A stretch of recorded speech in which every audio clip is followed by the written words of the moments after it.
Les idées du XXe siècle, que ce soit en politique ou même en science, sont le vent en poupe. Je parle souvent de politisation de la science, on me rétorque souvent qu'il faut que je lise ce livre, alors je l'ai lu, n'est-ce pas? Il est là. Et moi je dis, il y a quand même beaucoup de choses qui se sont passées depuis 1962, date d'écriture de ce livre, il y a plus de 60 ans maintenant. Et donc il y a une évolution. Alors déjà qu'il n'avait pas raison sur tout, pour le coup, il y a une évolution. Et beaucoup de gens ne veulent pas prendre en compte cette évolution. Et on me dit non, mais il faut lire Okun, il faut lire Okun, il faut lire Okun. Entre-temps, vous avez eu, il y a eu Ellul, par exemple, etc. Il y a beaucoup de philosophes qui ont réfléchi un petit peu à la structure de la science, comment ça évolue, les publications scientifiques, tout ça.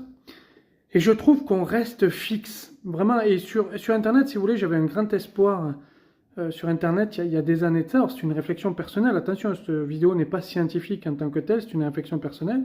Parce que je me suis dit, avec l'intelligence commune qu'il va y avoir, on va pouvoir avancer. Pourtant, je vois que même politiquement, on est toujours sur des idées qui sont du siècle dernier, que ce soit à droite ou à gauche. On s'ennuie un peu intellectuellement, je trouve.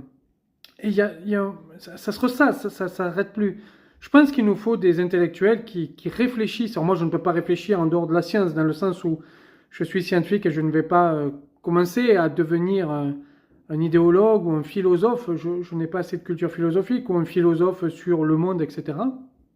Mais je pense qu'il faut réfléchir avec toutes les connaissances que l'on a maintenant, avec l'évolution des connaissances que l'on a, ne serait-ce que sur l'anthropocène.